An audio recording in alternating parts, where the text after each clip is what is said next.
In the vast, cold emptiness of space, silence reigned. The void stretched out, an infinite ocean of darkness broken only by the distant glimmers of stars. Among them, one small, blue planet spun quietly in the endless night. Earth, a world seemingly insignificant in the grand scheme of the universe, home to a species that the galaxy had long dismissed as chaotic, emotional, and reckless. For centuries, the Galactic Confederation, an alliance of the most powerful alien species, had watched Earth with idle curiosity. They had observed humanity's wars, its struggles, and its rapid technological advancements, but they never once considered humans as anything more than a nuisance, a species too primitive to pose any real threat. They are nothing but children, the Xerian High Commander had often said, his voice filled with disdain, fumbling through the stars with their crude technology. They will never challenge us. The Confederation saw humans as emotional, wild, driven by impulses rather than logic, unlike the cold, calculated alien minds that ruled the galaxy. Humanity's conflicts, their endless wars, were seen as evidence of their inherent inferiority. The Confederation's vast fleets, their advanced weaponry, their dominance over the stars, it all seemed so far beyond the reach of Earth. And yet, there were whispers. Reports had begun to surface, small ripples in the vast ocean of space. Scouts and observation drones, sent to monitor Earth, returned with strange news. Human activity had slowed. Factories once bustling with industry had gone silent. Military bases had stopped transmitting. The skies above Earth, once filled with the chaotic hum of radio signals, had grown eerily quiet. They are retreating, one of the alien observers noted. Perhaps they've reached the limit of their growth.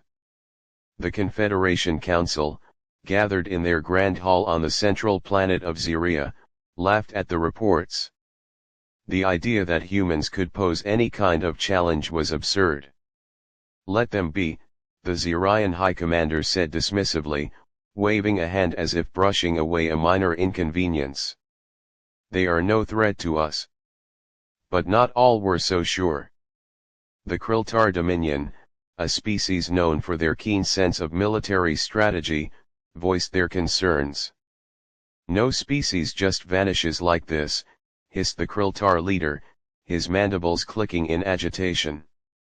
They are planning something.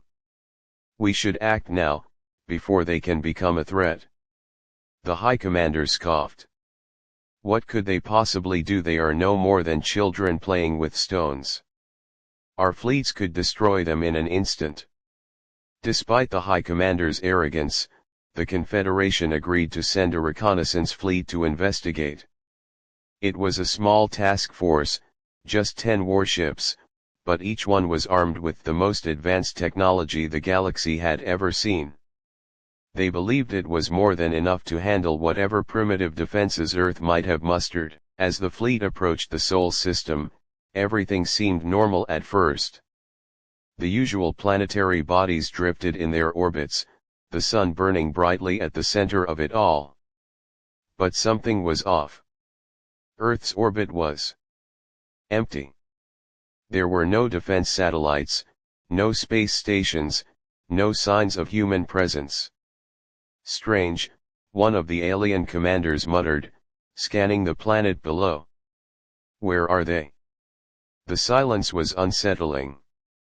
The humans, known for their chaotic noise, had gone completely dark.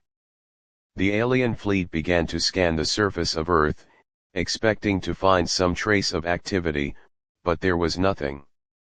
It's as if they've simply vanished, another commander whispered, his voice tinged with confusion. But then, without warning, their systems began to fail. One by one, the alien ship's sensors went dark. Communications were jammed. Their advanced technology, the pride of the Confederation, was suddenly useless. Impossible. The Kriltar captain shouted, slamming a clawed fist against his console. No species has the capability to do this. And then, out of the blackness, the humans revealed themselves. The void shimmered, rippling like water disturbed by an unseen force. And from that shimmering darkness, human warships emerged. They had not been cloaked, no, this was something far beyond mere cloaking technology. It was as if the human ships had been hiding in plain sight, undetectable, invisible to even the most advanced alien sensors. The sight of them sent a wave of shock through the alien fleet. These were not the clumsy, crude vessels they had expected. No, these ships were sleek, black as the void, their hulls glinting with unknown alloys, bristling with weapons that looked far too advanced for a species the Confederation had dismissed as primitive. The alien commanders stared in disbelief. "What, is this?" one of them whispered, his voice barely audible. At the forefront of the human fleet was the flagship, the Black Tempest. It was massive, dwarfing even the largest of the Confederation's warships, its presence imposing, terrifying. It moved with a silent grace, a predator stalking its prey. And in that moment, the alien fleet, once so confident, faltered. A message crackled through the silence, transmitted directly to the alien ships. The voice was calm, controlled, but laced with an edge of cold fury. "You have underestimated us." And with that, the human fleet attacked. The Confederation's warships, so powerful, so technologically advanced, were not prepared for what came next. Human plasma cannons, railguns, and energy weapons tore through their shields with a precision and power that defied belief. Alien ships that had once dominated the stars were now crumbling, shattering under the relentless assault. Panic rippled through the alien ranks. They had never seen anything like this. The humans, these creatures they had mocked, dismissed, were tearing them apart. "They've neutralized our systems," one of the alien officers shouted, his voice trembling with fear. "How is this possible?" But the answer was all too clear. The humans had been preparing. While the Confederation had been watching from afar, arrogantly assuming their superiority, humanity had been evolving, adapting, learning from their countless wars and mistakes. They had used the Confederation's own arrogance against them. The battle was not a fight. It was a slaughter. Alien warships exploded one after the other, their debris scattering across the void like broken toys. And still, the humans pressed forward, relentless, unstoppable. The Kriltar Dominion, known for their ruthlessness in battle, tried to rally their forces. But it was no use. Human technology had outpaced theirs in ways they could not comprehend. Their weapons were useless, their ships outmaneuvered, their defenses shattered. As the alien fleet crumbled, the few survivors tried to flee. But the humans showed no mercy. One by one, they hunted down the fleeing vessels, their warships moving with a terrifying speed and precision that the Confederation had never seen before. "This can't be happening," whispered one of the alien captains, his voice filled with despair as his ship's hull began to crack under the relentless assault. "We are the greatest power in the galaxy, how could we lose to them?" But the answer was simple. The Galactic Confederation had grown complacent. They had underestimated the resilience, the ingenuity, and the sheer willpower of the human race. They had mocked humanity's chaos, their emotions, their wars, never realizing that it was precisely these traits that had made humanity so dangerous.